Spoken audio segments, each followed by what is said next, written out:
19세기 빅토리아 여왕 시기에 영국은 온 세계를 지배하는 나라였습니다.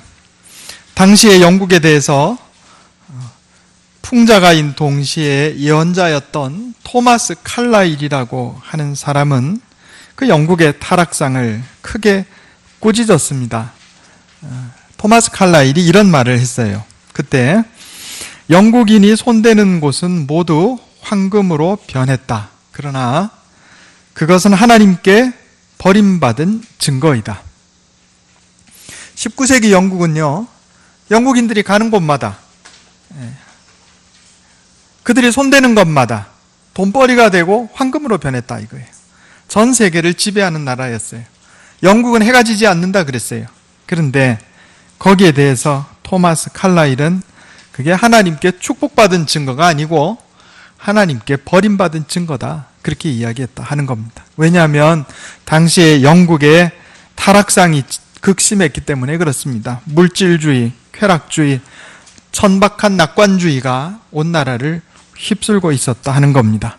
토마스 칼라일의 연대로 2차 대전 이후에 영국의 번영은 그 빛을 잃고 말았습니다. 우리 삶의 평안과 번영은 영적인 것과 물질적인 것의 조화에 달려 있습니다. 물질적인 번영만 이루어진다고 해서 삶의 모든 문제가 해결되는 것이 아니고 영적이고 신앙적인 부흥이 수반되어야 물질적인 번영이 소용이 있게 된다 하는 겁니다. 이스라엘의 역사가 그것을 보여줍니다. 다윗 왕이 왕권을 튼튼히 하고 국력을 든든히 다지고 난 후에 그 기반 위에 아들 솔로몬이 왕위에 등극해서 온갖 부귀영화를 다 누렸습니다. 솔로몬 시대의 이스라엘은요, 주변 나라를 지배했을 뿐만 아니라 또 이 무역에도 능했어요. 그래서 성경에 보면 길가에 돌처럼 또 뽕나무처럼 은이 많고 백향목이 많았다, 이렇게 성경이 기록하고 있습니다. 그러나 짧은 기간 그랬을 뿐이요, 솔로몬 후대에 가서 하나님을 섬기던 그 믿음이 변질되어서 우상을 숭배하고 또 사회가 각종 부패와 타락상으로 얼룩지자 그 황금기는 곧 끝나고 말았습니다. 솔로몬 사후에 나라가 북쪽 이스라엘 왕국과 남쪽 유다 왕국으로, 그 우리나라 남북한 나뉜 것처럼 나라가 쪼개지고 나서 그 두 나라가 북쪽 나라 남쪽 나라 할 거 없이 번성하지를 못했어요. 그리고 우리가 잘 아는 것처럼 주전 722년에 북쪽 이스라엘 나라가 아시리아에 의해서 완전히 망합니다. 그리고 주전 587년에 남쪽 유다 왕국마저도 바벨론의 침공을 받아서 완전히 망하고 말았습니다. 오늘 우리 본문 느헤미야 말씀 전에 에스라하고 느헤미야, 이 에스라하고 느헤미야 말씀은 이처럼 완전히 망해서 바벨론으로 포로로 끌려갔던 유다 사람들이 예레미야 선지자의 예언대로 70년이 지난 후에 고향 땅, 예루살렘 고향 땅으로 돌아온 역사를 기록하고 있는 책들입니다. 비록 하나님께 반역하고 부정과 부패, 온갖 더러운 악행 때문에 하나님께서 그들을 징계하셔서 다른 나라에 망하게 하시고 포로로 끌려가게 하셨지만 70년이 지난 후에 그 백성들이 다시 돌아왔다 하는 겁니다. 성경에 보면 이 에스라와 느헤미야서에 보면 이스라엘 백성들의 이런 돌아온 역사, 귀환의 역사가 3차에 걸쳐 이루어졌다, 이렇게 기록하고 있습니다. 제가 나눠드린 주보에 보시면 제가 간략하게 요약을 해놨어요. 한번 보겠습니다. 오늘 말씀의 제목이 거룩한 그루터기, 빛이 된 사람들, 이렇게 제목을 정했습니다. 그래서 1번을 한번 읽어보겠습니다. 1번 시작. 스룹바벨과 여호수아, 에스라, 느헤미야. 자, 이스라엘 백성들이 100년에 걸쳐서, 약 100년에 걸쳐서 3차례 예루살렘으로 돌아왔어요. 그러니까 1차 귀환자들이 누구냐면 스룹바벨과 여호수아를 중심으로 해서 일단의 사람들이 귀국했고, 그 다음에 에스라, 학자이자 제사장인 에스라가 또 사람들을 이끌고 귀국했고, 마지막 3차로 느헤미야가 총독으로 부임하면서 또 사람들을 데리고 귀환을 했습니다. 그리고 이들은 무너진 신앙 공동체, 무너진 하나님의 백성 공동체를 회복했어요. 그러기 위한 사업들이 여기 성경에 자세히 기록이 되어 있습니다. 금방 말씀드린 것처럼 1차 귀환은 스룹바벨과 여호수아를 중심으로 이루어졌는데, 이들이 뭐 했냐면 무너진 예루살렘 성전을 재건했습니다. 따라해 보겠습니다. 예루살렘 성전 재건. 우리 에스라 3장 12절 한번 보겠습니다. 느헤미야 바로 전이 에스라예요. 에스라 3장 12절.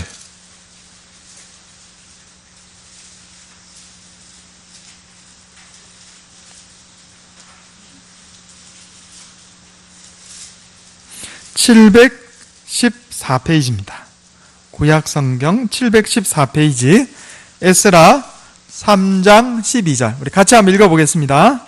자, 시작.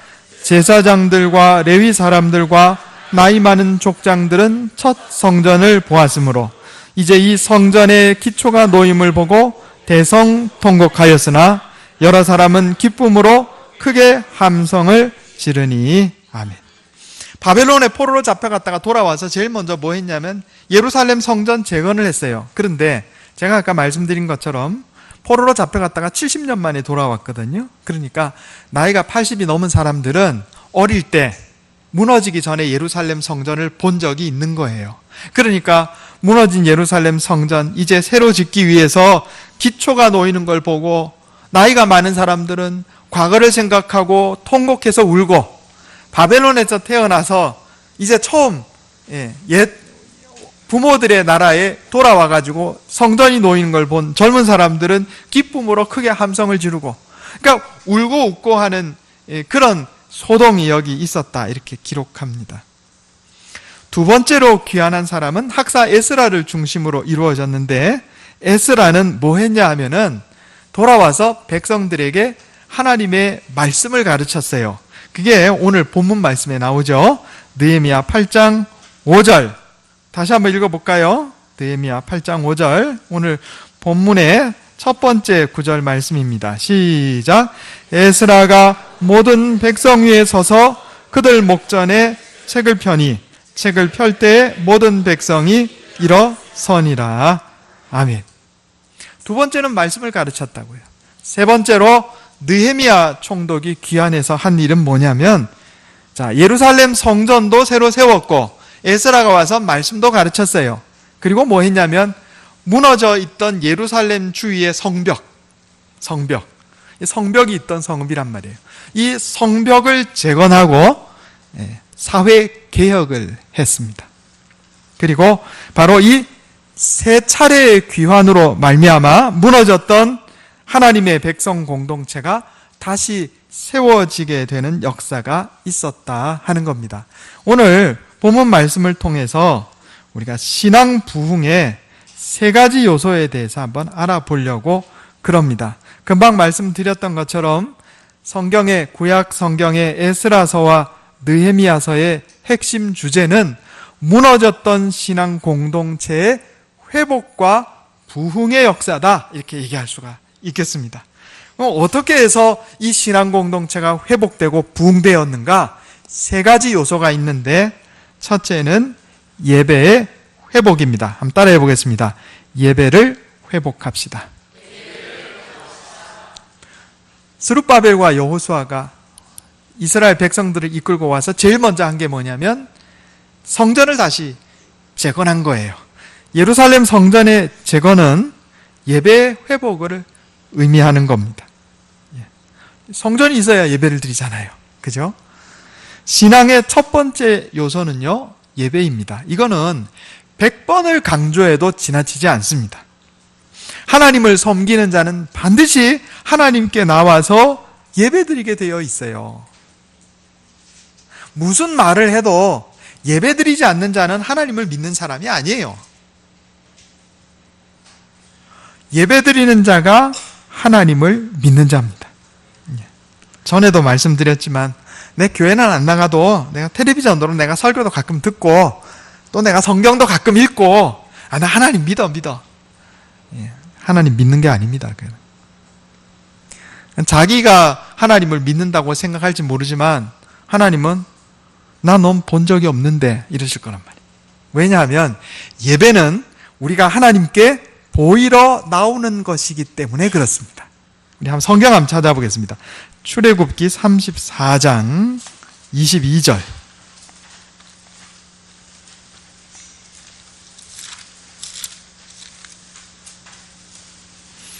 135페이지입니다.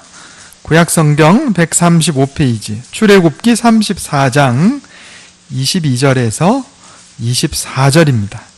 제가 읽겠습니다. 눈으로 한번 따라 읽어주시기 바랍니다.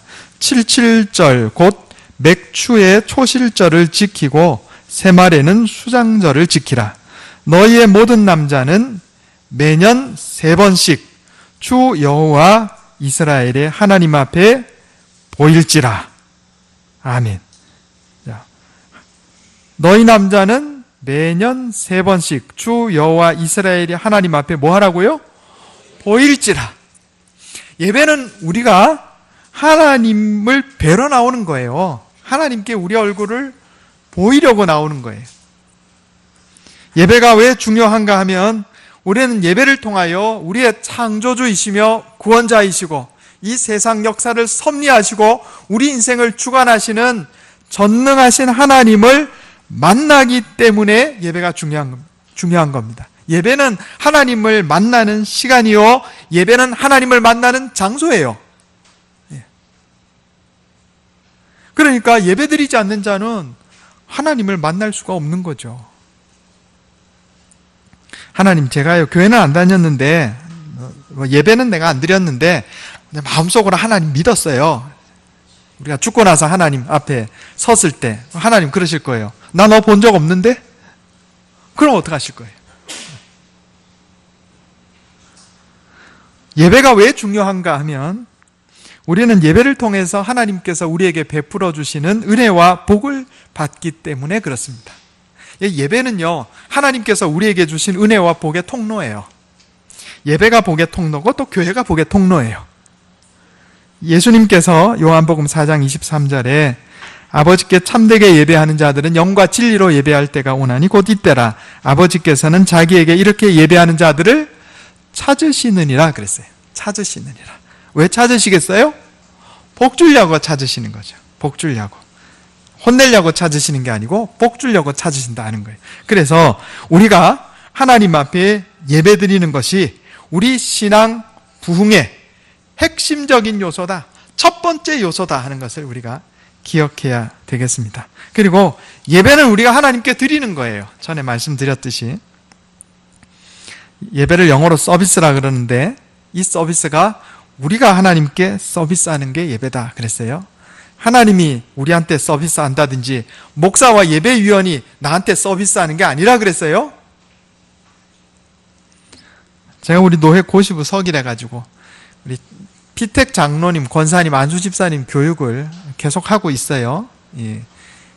전반기, 하반기. 그래서 제가 울산에 목요일 저녁에 울산에 가서 새로 피택되신 장로님, 안수 집사님, 권사님 교육하는데 지난번에 제가 강의를 하면서 자, 예배는 서비스입니다. 자, 1번 하나님이 우리한테 서비스하는 거다. 2번 우리가 하나님께 서비스하는 거다. 3번 목사와 예배위원들이 우리한테 서비스하는 거다. 자, 여러분 한번 손 들어보세요. 하나님이 우리한테 서비스하는 거다. 한번 손 들어보세요. 그러니까 여러 사람이 손을 들더라고요. 제가 그때 충격을 받았어요. 세상에, 이분들이 지금 교회에서 장로로 선출되고 안수집사로 선출되고 권사로 선출되신 분들인데 예배가 뭔지 모르는 분들이 이렇게 있다니, 세상에. 제가 아주 뭐랍니까, 등골이 서늘하더라고요. 큰일 났다 이거. 우리나라 교회 큰일 났다 지금. 예배는 우리가 하나님께 드리는 거예요. 온 마음과 정성을 다해서 주님께 예배 드리는 거예요. 물론 목사가 설교하지만 이건 우리가 하나님의 말씀으로 아멘하고 받고 주님 앞에 서는 거예요. 우리가 찬송할 때, 성가대가 찬송할 때 우리도 한 마음으로 따라 부르면서 하나님께 찬송하는 거예요. 장로님들 여기서 기도하실 때 그 기도 내 마음을 모아서 하나님께 함께 기도하는 거예요. 우리가 하나님께 드리는 게 예배인데, 아이고 목사 오늘 설교가 어떤가 한번 보자. 아이고 뭐 좋은 소리 하는구나. 성가대 오늘 찬양 오늘 좀 괜찮네. 지난주 죽수도만. 아유 장로님 기도 왜 이렇게 기나. 이건 예배가 아니에요. 마치 극장에 가서 영화 보듯이, 연극하는 데 가서 연극 보듯이 자리에 앉아 있는 것은 예배 드리는 게 아닙니다. 우리가 죽고 나서 주님 앞에, 심판대 앞에 섰을 때 하나님께서 너 영 예배를 잘 안 드렸구나. 하나님 무슨 소리예요? 제가 20살에 예수 믿고 나서 내 지금 죽을 때까지 60년, 70년 동안 주일을 어긴 적이 몇 번 없어요. 거의 주일 성수했는데 무슨 그런 섭섭한 말씀을 하세요? 하나님이 우리한테. 네가 주일날 교회는 나왔는데 나한테 예배 드린 건 한 10번밖에 안 되는 것 같아. 그러시면 어떡하시려고요? 네가 언제 나한테 예배 드렸어? 네가 예배 받았지?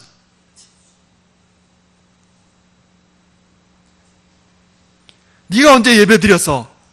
목사 설교 시청하고 성가대 성가 시청했지?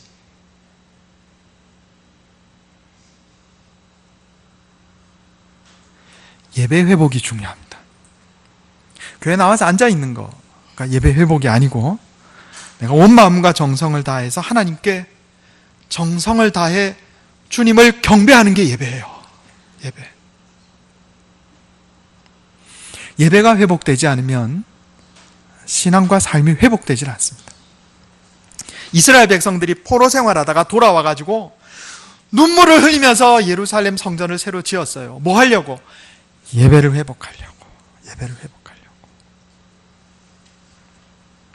마음도 다짐하고 몸도 다짐하고 주님 앞에 나와야 돼요.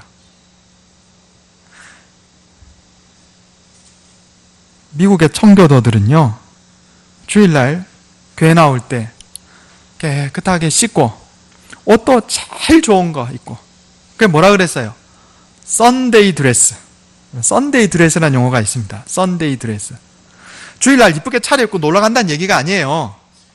주일날 주님 앞에 나와 예배 드릴 때 내 가장 좋은 모습으로 주님 앞에 나오는 거예요.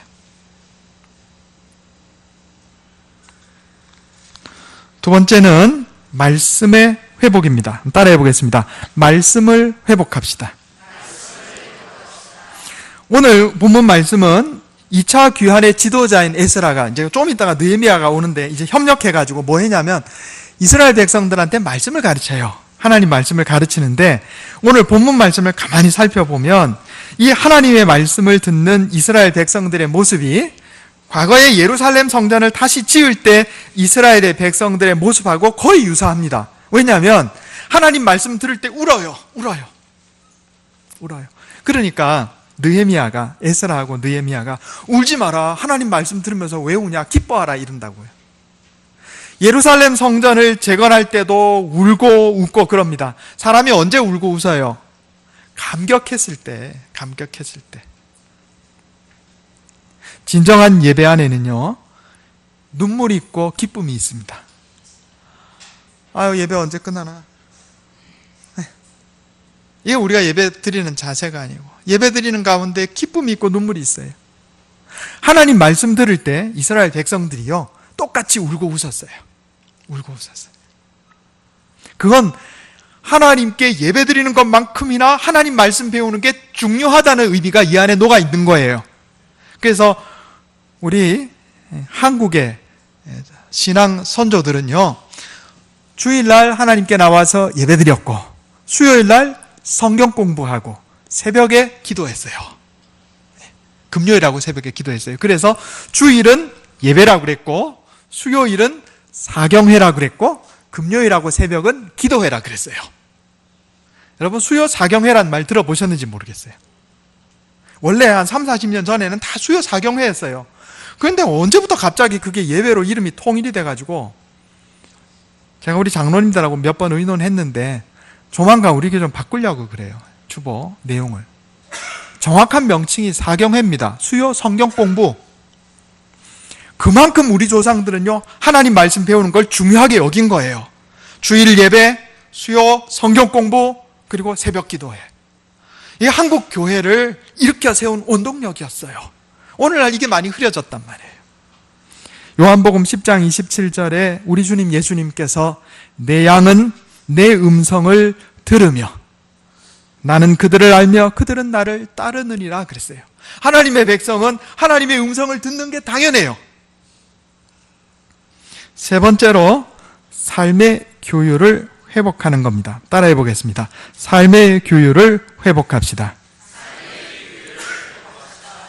3차 귀환의 지도자인 느헤미야가 예루살렘에 와서 딱 보니까 예루살렘 성전도 새로 지어놓고 에스라가 와서 하나님 말씀도 가르쳤어요. 그런데 가만히 백성들 하는 거 보니까 말씀을 배우긴 배웠는데 순종을 안 해. 사는 게 엉망이었어요. 그래서 느헤미야가 분노합니다. 그 내용이 느헤미야 5장 6절에 나와 있어요. 성경 한번 찾아보겠습니다. 느헤미야 5장 6절.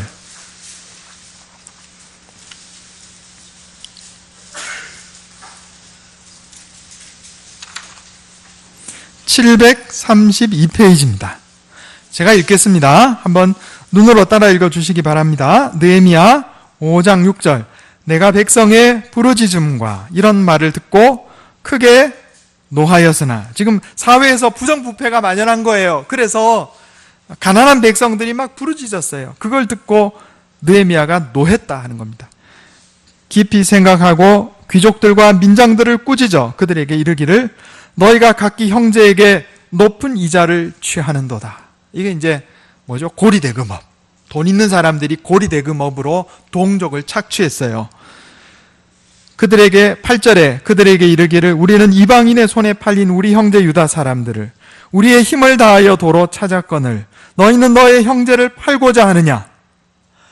포로로 잡혀갔던 이스라엘 백성들 데리고 귀환했더니 예루살렘에서 하는 일들이 뭐냐면 힘있고 돈 있는 사람들이요, 빚졌다고 자기 동족 같은 유대인을 노예로 지금 팔아먹고 있는 거예요. 느헤미야가 뭐라 그래요? 우리는 우리 동족을, 노예 생활하는 우리 동족을, 포로 생활하는 동족을 다시 데려왔는데 너희는 지금 예루살렘에 와서 동족을 팔고 앉았냐. 그리고 9절에 말씀하기를 너희의 소행이 좋지 못하도다. 우리의 대적 이방 사람들의 비방을 생각하고 우리 하나님을 경외하는 가운데 행할 것이 아니냐. 니들 하는 짓을 봐라.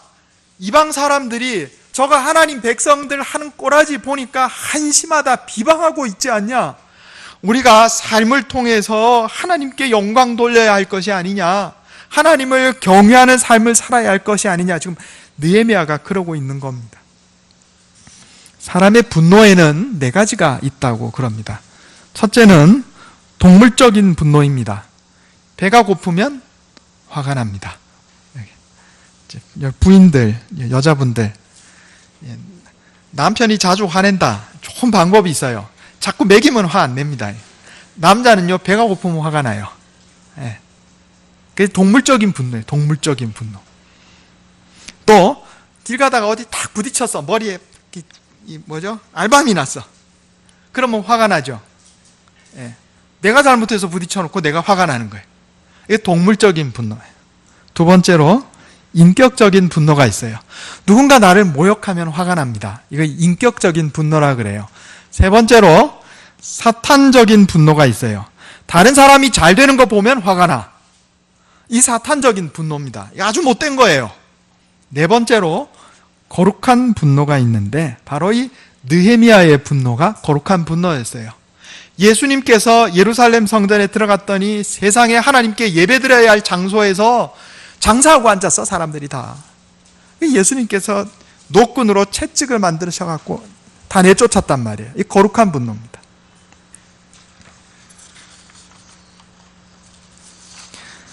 하나님의 백성들이 포로 생활하다가 다시 돌아와서 제일 먼저 예배를 회복했어요. 그리고 하나님의 말씀을 다시 배웠어요. 그리고 하나님의 말씀을 머리로만 아는 게 아니고 세상 사람들과 다르게 하나님 말씀대로 사는 삶의 개혁을 이루었을 때 새롭게 하나님의 백성 공동체가 세워졌던 것입니다. 이러한 이스라엘의 신앙 공동체 회복의 성격을 한마디로 정의하면 구별됨이다, 이렇게 얘기할 수가 있습니다. 구별됨. 한번 따라해 보겠습니다. 구별됨. 제가 아까 말씀드린 것처럼 1차 귀환자들이 스룹바벨하고 여호수아하고 돌아와가지고 뭐 했냐면은 성전을 세우고 하나님께 예배드렸어요. 그리고 주변에 이방 사람들이 하는 이 우상 숭배에 참여하지 않았단 말이에요. 구별된 겁니다. 구별된 거예요. 독자적인 공동체가 세워졌어요. 에스라가 와서 하나님의 말씀을 가르쳤어요. 그러면 하나님의 백성들의 법은 하나님의 말씀인 거예요. 세상 사람들은 세상 법대로 살아가지만 하나님의 백성들은 하나님의 법을 배워서 그 말씀대로 살아가는 것. 역시 세상과 구별되었어요. 느헤미야가 와서 부정부패한 사회를 개혁하고 이스라엘 백성들이 이방인하고 결혼하지 못하도록 금지했습니다. 그리고 뭐 했냐면 예루살렘 성벽을 세웠어요. 예루살렘 성벽. 여기 의미가 있어요. 성벽은 뭐 하는 겁니까? 외적의 침입을 막는 거예요. 그렇죠? 성벽이 없으면 외적이 침입해서 들어올 때 막을 방법이 없어요. 이것은 우리가 신앙생활하면서 하나님의 말씀대로 순종해서 거룩한 습관의 영적인 성벽을 쌓는 것하고 연결이 되는 겁니다. 우리가 신앙생활하면서요, 거룩한 습관을 들여야 돼요. 예배드리는 습관, 하나님 말씀 읽고 기도하는 습관, 거짓말하지 않고 정직하게 사는 습관, 간음하지 않고 음란하지 않고 성적으로 바르고 건강하게 사는 습관, 도둑질하지 않고 정직하게 사는 습관, 이게 다 영적인 성벽이란 말이에요. 영적인 성벽이 이렇게 세워졌을 때 사탄 마귀가 우리를 침입해서 무너뜨리질 못하는 거예요. 그런데 어떻게 보면 여러분, 이것은요 고립주의처럼 보일 수 있습니다. 이스라엘 백성들이 1차로, 2차로, 3차로 귀환해서 고립된 예배 공동체를 만들었어요. 별도의 법을 배우고 그 법대로 살았어요. 그리고 예루살렘 성벽을 두르고 삶을 개혁해서 세상 사람들과 구별된 사람들이 되었다고요. 그래서 세상 사람들은 저런 기독교인들 배타적이다, 저 고립돼서 자기들만 사는 거 아니냐, 이렇게 할지 모르겠어요. 그런데 하나님께서는 바로 이들을 뭐라고 부르셨냐면 거룩한 씨앗, 거룩한 그루터기라 이래 부르셨어요. 이사야 6장 13절 한번 보겠습니다. 이사야 6장 13절.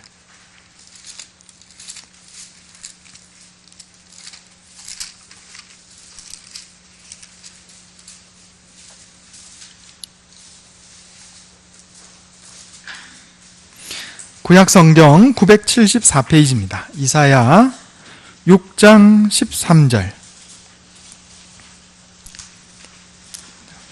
같이 한번 읽어보겠습니다. 시작. 그 중에 10분의 1이 아직 남아있을지라도 이것도 황폐하게 될 것이나 밤나무와 상수리나무가 배임을 당하여도 그 그루터기는 남아있는 것 같이 거룩한 씨가 이 땅에 그루터기니라 하시더라. 아멘. 하나님께서 이스라엘이 망한 것을 마치 밤나무나 상수리나무가 완전히 밑둥까지 베인 것처럼 비유로 말씀을 하셨어요. 그런데 뭐라고 말씀하시냐면 그루터기 남아있다. 그리고 거룩한 씨, 그가 이 땅의 그루터기다. 무슨 얘기냐 하면은 그 많던 이스라엘 백성들, 또 부강하던 나라 다 망했지만 포로 생활하다가 돌아와서 예배를 회복하고 하나님의 말씀을 다시 배우고 거룩한 성벽을 세우고 영적인 삶의 성벽을 세워서 하나님의 백성답게 살아가는 이 소수의 사람, 이들이 거룩한 씨앗이고 거룩한 그루터기니 내가 이들을 통해서 새로운 하나님의 백성 공동체를 이루어내겠다, 이렇게 말씀하신 거예요. 하나님은 이들을 남은 자, 거룩한 씨앗이라고 부르고 거룩한 그루터기라고 정의하셨습니다. 그리고 이들은 있는 것만으로도, 존재하는 것만으로도 세상의 중심이 되었습니다. 제가 전에 청년부를 잠시 지도했을 때 한 청년이 했던 이야기가 아주 기억에 남아 있습니다. 아주 자세하게 기억하지는 않는데 이 청년이 그런 얘기를 했어요. 대학생인데 이 친구 말이 여학생이에요. 제 친구 중에 독실한 기독교인이 있어요. 그 아이는 어디 MT 같은 거를 가도 친구들끼리 모여도 절대 술 안 마시고 기독교인으로 얼마나 이 바르게 행동을 하는지 몰라요. 사는 것이 아주 특별합니다. 그래서 제 친구들이요, 그 아이를 보면 나도 한번 교회 나가볼까 이런 얘기를 한다는 거예요. 근데 저한테 얘기한 그 친구는 자기는 뭐 MT 가면 가끔 맥주도 한 잔씩 홀짝홀짝 마시고, 자기한테 와서는 그런 얘기 안 하는데 그 친구, 좀 특별하게 행동하는 그 친구, 어떻게 보면 왕따 당하는 것 같기도 한데 오히려 자기 친구들이 그 친구를 보면서 야, 쟤 좀 특별하지 않니? 쟤 하는 거 보면 나도 교회 한번 나가볼까 이런 생각이 들어, 이렇게 얘기한다는 거예요. 제가 전에 변환자 말씀을 드렸습니다. Transition person. 제가 만든 말이 아니고 성공하는 사람이 7가지 습관이라는 책을 쓴 스티븐 코비가 한 얘기입니다. 변화를 일으키는 사람을 변환자라고 그래요. Transition person. 우리 주님 예수님께서 하나님 나라를 말씀하시면서 하나님 나라는, 하나님의 통치는 겨자씨 한 알과 같아서 땅에 심김에 크게 자라나서 새들이 깃들인다 그랬어요. 또 하나님 나라는 누룩과 같아서 가루가 조금인데 밀가루 반죽 속에 들어가면 빵이 크게 부푼다 그랬어요. 변화를 일으키는 자, 바로 그가 하나님 나라의 씨앗이라는 거예요. 그러면 누가 변화를 일으키는 자인가? 순수한 자. 이 변화를 일으키는 변환자들은요, 순수한 사람들입니다. 여러분, 우리가 신앙생활 순수하게 해야 돼요. 이 순수하게 신앙생활 하는 사람들을 하나님께서 들어쓰세요. 교회 나와서 예배는 드리는데 밖에 나가서 이 사람이 교인인지 세상 사람인지 구분이 안 가. 잡다한 게 섞여서 하나님이 안 쓰신다는 거예요. 핵폭탄 어떻게 만드는지 아세요? 우라늄을 이 탄광에서 우라늄 광산에서 우라늄을 채취하면 우라늄의 99%는 우라늄 238이라는 물질로 되어 있고 그 중에 0.7%만 우라늄 235입니다. 그런데 핵폭탄 만드는 원료는 우라늄 235예요. 그래서 핵폭탄 만드는 과정에 제일 중요한 게 뭐냐면 우라늄 235를 농축하는 거예요. 고농축 우라늄을 만들어가지고 핵폭탄을 만드는 거예요. 그래서 99% 이상 우라늄 235가 될 때까지 이 우라늄을 농축했을 때 이걸 가지고 핵폭탄을 만드는 거라고요.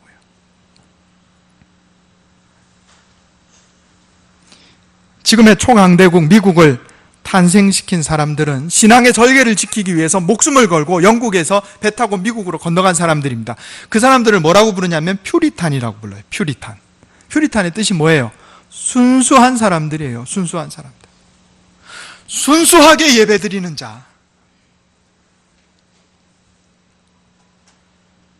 온 마음과 정성을 다해서 순수하게 예배드리는 자. 하나님의 말씀이 들려올 때 순수하게 아멘 하는 자. 3000년 전 얘기 갖고 자꾸 그러시나 몰라. 이게 아니고 아멘, 아멘. 그리고 순수하게 순종하는 자. 그 하나님 생각이고 나는 내 뜻대로 살래요. 이게 아니고 순수하게 순종하는 자. 바로 하나님께서는 바로 이런 순수한 신앙인들을 거룩한 씨앗, 거룩한 그루터기라고 말씀하시고 순수한 고농축 우라늄 235가 핵폭발을 일으키듯이 소수이지만 바로 이러한 순수한 그리스도인들을 통해서 세상을 바꿔나가신단 말이에요. 여러분 어떤 사람 되고 싶으십니까? 잡다한 것이 섞여가지고 예수를 믿는 사람인지 세상 사람인지 구별이 안 되는 그런 사람으로 살기를 원하십니까? 아니면 순수한 그리스도인, 그래서 거룩한 씨앗, 거룩한 그루터기라고 하나님께서 인정하시는 사람 되고 싶습니까? 이사야 60장 1절에 하나님께서 새로 만들어진 공동체를 향해서 일어나라, 빛을 발하라. 이는 내 빛이 이르렀고 여호와의 영광이 내 위에 임하였느니라. 나라들은 내 빛으로, 왕들은 비치는 내 광명으로 나아오리라. 이렇게 말씀합니다. 여러분, 고립될까 봐 겁납니까? 걱정하지 마세요.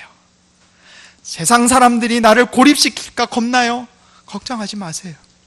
우리가 순수한 그리스도인이 되면 하나님이 나를 일으켜 세우시고 우리에게서 빛이 나게 하시고 세상 사람들이 그 빛을 보고 우리에게 다가오게 만드셔요. 왜 고립될 것을 걱정하셔요?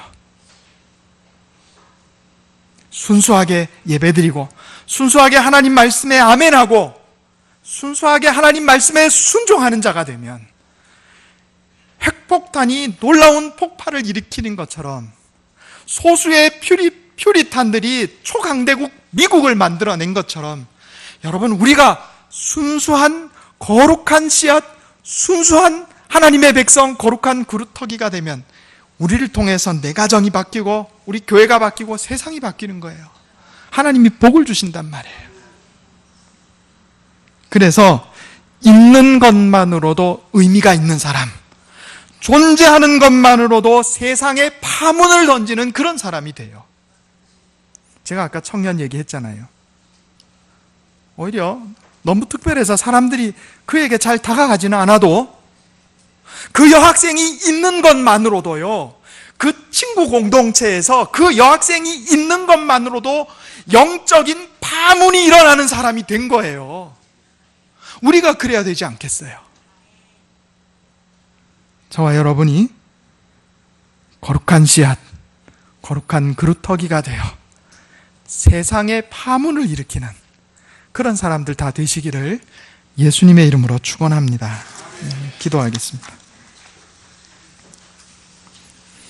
하나님, 하나님께 반역하고 악을 행함으로 말미암아 나라가 망하고 포로로 잡혀갔던 자들이 다시 돌아와 예배를 회복하고 하나님의 말씀을 다시 배우고 거룩한 영적인 성벽, 삶의 개혁을 이루었던 것을 봅니다. 하나님께서 그들을 거룩한 씨앗이라 부르고 거룩한 그루터기라 부르고 그들을 통해서 새로운 이스라엘을 만들어내신 것을 보았습니다. 하나님, 우리가 그와 같은 거룩한 씨앗, 거룩한 그루터기가 되게 해 주시옵소서. 하나님, 우리가 순수한 자들이 되기 원합니다. 순수하게 주님께 예배드리고 순전한 마음으로 하나님의 말씀을 받고 순수하게 주님의 말씀에 순종함으로 말미암아 영적인 핵폭발을 일으키는 퓨리탄들이 다 되게 해 주시옵소서. 이것이 내 힘과 능력으로 되지 않음을 고백합니다. 말씀으로 날마다 나를 깨우쳐 주시고 성령으로 인도하여 주시옵소서. 우리 주 예수님의 이름으로 간절히 기도하옵나이다. 아멘.